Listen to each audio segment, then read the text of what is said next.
Graduation তো শেষ, এখন কি করার কথা ভাবছো? ব্যবসা। আমি অলরেডি একটা ব্যবসা শুরু করেছি, খুব ভালো যাচ্ছে আলহামদুলিল্লাহ। ব্যবসা?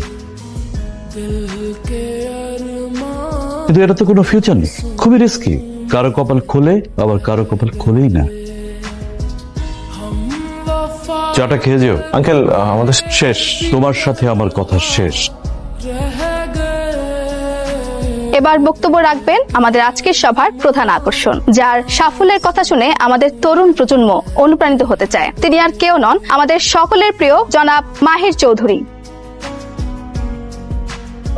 আমাকে কি একটু নার্ভাস দেখাচ্ছে? নার্ভাস দেখাচ্ছে কিনা জানি না, তবে আমি একটু নার্ভাস। আমার গত 6 বছরের ছোট্ট একটা ক্যারিয়ারে আমি কখনো কোনো সম্বর্ধনা অনুষ্ঠানে যাইনি। তবে আজ কেন আমি এই অনুষ্ঠানে আসলাম? শুধুমাত্র আমি ইউনিভার্সিটির স্টুডেন্ট এটা বলেই না। এখানে আসার আরেকটা কারণ বলতে পারেন, আপনারা সবাই তরুণ, এই কারণে কোনো ভুলভাল কিছু বললে বিপদে পড়তে হবে না। একটা সময় আমিও আপনাদের জায়গায় ছিলাম, তো আজকে ভাবলাম আমার লাইফের কিছু অভিজ্ঞতা আপনাদের সাথে শেয়ার করি। আচ্ছা, আগেই বলিনি আমি কোনো কনভেনশনাল স্পিচ দিতে পারি না। আমাদেরকে তুমি করে বলেন স্যার। How nice.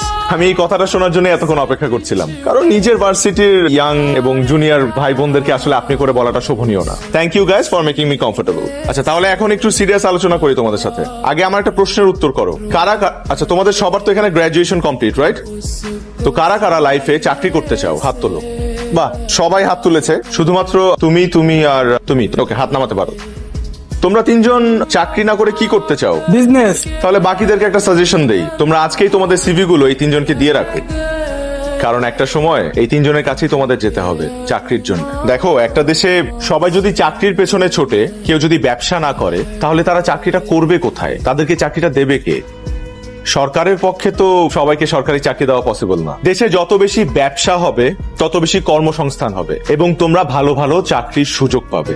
তারপর আমি খেয়াল করেছি যে সবার একটা ভ্রান্ত ধারণা আছে যে বিজনেস করলে বড়লোক হওয়া যায়, বা মানুষ ব্যবসা করে শুধুমাত্র বড়লোক হওয়ার জন্য, কিন্তু বিষয়টা কিন্তু তা নয়।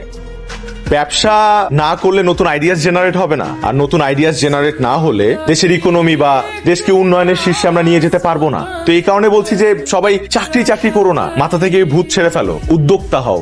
ওকে, থ্যাংক ইউ। স্যার, কিছু বলতে চাই।